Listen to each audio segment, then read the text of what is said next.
Martino. L'opinion populaire.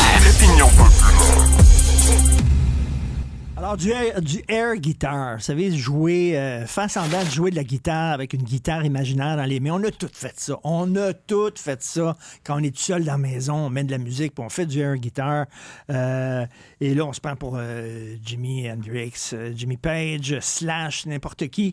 Et là, il y a eu le championnat mondial de air guitar il y a quelques jours. Ça s'est déroulé en Finlande et le grand champion au monde, c'est un Canadien, Zachary Knowles, qui a joué du air guitar sur une toune de Nickelback.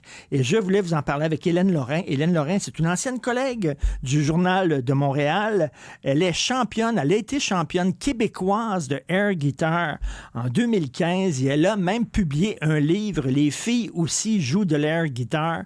Et championne aussi en 2016. Donc, et en 2016, deux années de suite. Oui. J'ai vu une de tes performances où tu étais un peu déguisée comme en infirmière sexy. Oui. C'était à Toronto, ça. Oui, OK. oui. Jusqu'où c'est sérieux? C'est comme une blague pour, je pense, tout le monde qui fait du air guitar. Quand j'en ai parlé, qui fait du air guitar, que moi-même, pour ma pratique, si on peut dire, et pour aussi En fait, mon livre, c'était à l'origine, c'était un mémoire de maîtrise que j'ai fait en 2005-2006, que j'ai adapté pour un livre en 2015-2016. C'est parti comme une joke et c'est devenu sérieux. Donc, jusqu'à quel point c'est sérieux? Il y a des discussions là, qui peuvent vraiment faire... Comment je mets ma main sur le manche imaginaire. Il y a quand même ça peut être de haut niveau pour les initiés. OK. Mais toi, tu as participé à un championnat au Québec. Tu es allé voir le championnat mondial. Oui, j'ai même participé. C'est ça, en 2015, j'ai gagné, en 2016 aussi, le championnat québécois. Je me suis rendue au championnat canadien les deux fois. Les deux fois, j'ai perdu. Bon, puis la deuxième fois, j'étais un peu fâchée. Donc, j'ai décidé... Sur quelle toune? C'était la deuxième fois. C'était encore sur du Motley Crue. Il faut que ça soit sur du Motley Crue. C'était sur... c'était pas Dr. Feelgood, c'est la première année. La deuxième année, c'était sur Look That Kill. OK. Oui, c'est ça. Qui se mêlait avec What the World Needs Now is Love. Là. Donc, c'était comme une espèce de petit... Pas un mash-up, là, mais de montage.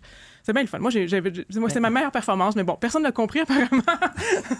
Mais bon, c'est la vie. Et j'ai décidé de me rendre en Finlande de mes propres moyens pour voir et participer aussi donc, à la compétition mondiale, au championnat mondial d'air guitar, parce qu'il y a une ronde de qualification, si on peut dire, pour les non-champions nationaux. Donc, il y a des personnes comme moi qui veulent participer, mais qui ne sont pas champions nationaux. Mais là, Maximile Sayer, le recherchiste de l'émission, m'a montré tantôt la performance de Zachary Knowles, puis le gars, il fait toutes sortes de pirouettes, puis tout ça, mais il joue pas beaucoup de guitare. Il fait de la pirouette, puis j'ai dit, coudonc, on va à Révolution, Christy, si tu veux danser.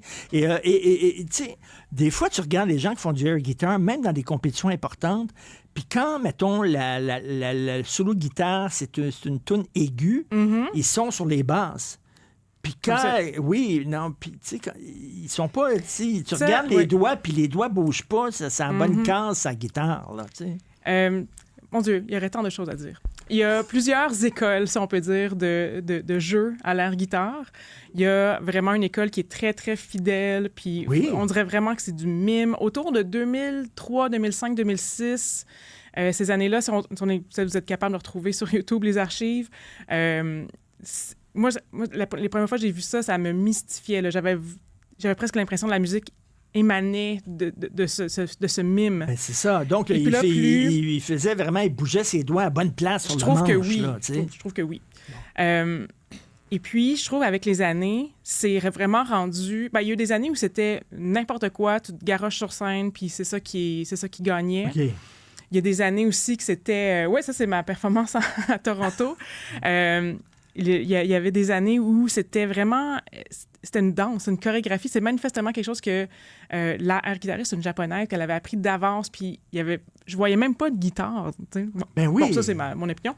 Et là, cette année, je trouve que quand même, c'est un peu un retour. Quoi qu'il fait un peu n'importe quoi aussi. Il fait des cabrioles sur scène. On l'a vu faire une roulade. Oui, c'est ça. Mais c'est un acteur. C'est un gars qui a beaucoup fait de scène aussi, Zachary. J'ai regardé une couple d'entrevues avec lui en fin de semaine, puis c'est un acteur. Donc, il est très à l'aise sur scène. Des fois, là, tu regardes un film, des fois, puis l'actrice, mettons, fait semblant de jouer du piano.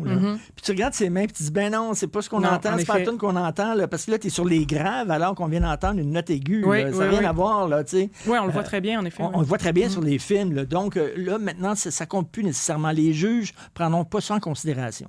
Je pense que non. C'est plus l'énergie que tu dégages. C'est beaucoup l'énergie. En fait, c'est quand même assez sérieux. Il y a 3 catégories de critères, un peu comme... puis c'est noté entre 4.0 et 6.0, de la même manière que le patinage artistique. Donc, il y a l'aspect technique. Donc, effectivement, il faudrait, mais en même temps, je ne suis pas dans la tête des juges, qu'il ne faudrait pas avoir une nouille dans les mains. Là. C'est une marge de l'aspect technique. Il y a l'aspect... tu ne peux pas faire n'importe quoi avec tes bras. Là, apparemment, on ne peut pas faire n'importe quoi. Il y a l'aspect créatif. Ça, c'est le nom de scène, comment on se présente, c'est quoi le costume, c'est quelle mise en scène, quel choix de chanson, donc tout l'aspect créativité. Et il y a le airness, qui est une espèce de je ne sais quoi, qui est une espèce aussi d'entertainment, de divertissement. Ça, c'est vraiment... C'est très difficile à définir. C'est vraiment, si on le regarde, on sait qu'on voit du airness. Un peu comme la pornographie. C'est difficile à décrire, mais quand on le voit, on le sait. Mais tu sais, oui, tu as une question, Stéphanie?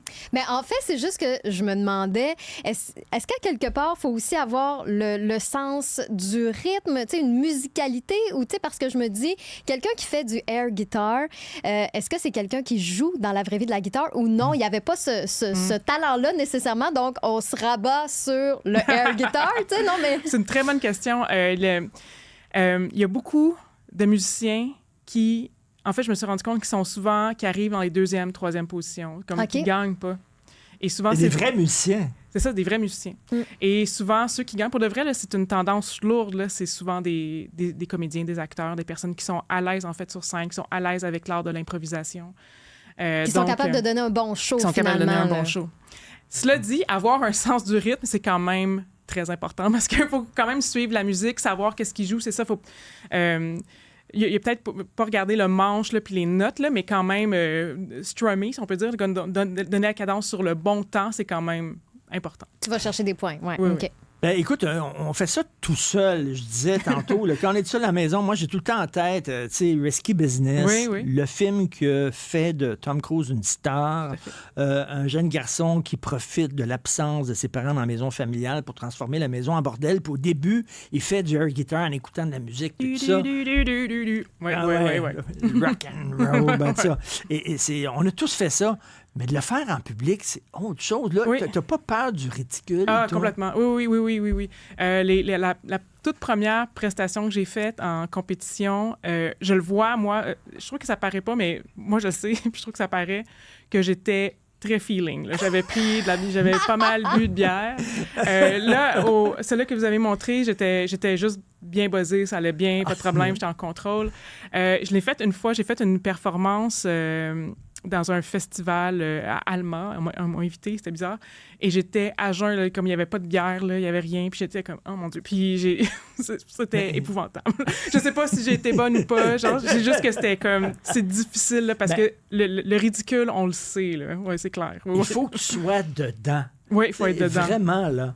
Faut pas avoir la petite caméra là, qu'on pense des fois là, quand on se voit. Là. Ben, je m'excuse. C'est comme faire l'amour. Là, quand tu te vois en train de faire l'amour dans le miroir du coin de l'œil, puis ça te déconcentre bien raide, puis tu perds ton beat là, complètement. Alors, écoute... pourquoi on aime tant ça, faire du air guitar? Je pense que ça tape dans le grand rêve d'être rockstar. Là. Ça tape dans ce grand mythe là, qu'on peut, pendant 60 secondes, hein, les règlements, c'est 60 secondes la track, d'être qui on veut, d'être extrêmement libre, d'être plus grand que nature, donc une espèce de petit dieu, petite déesse. Écoute, 2015, c'était une des pionnières, toi. Il n'y avait pas beaucoup de filles quand tu faisais du air guitar. Il n'y a jamais eu beaucoup de filles qui font du air guitar. Ça, c'est comme... les filles en font aussi, mais il n'y en a jamais beaucoup. Les compétitions de air guitar au niveau mondial existent depuis 1996, donc presque 30 ans. C'est très étonnant.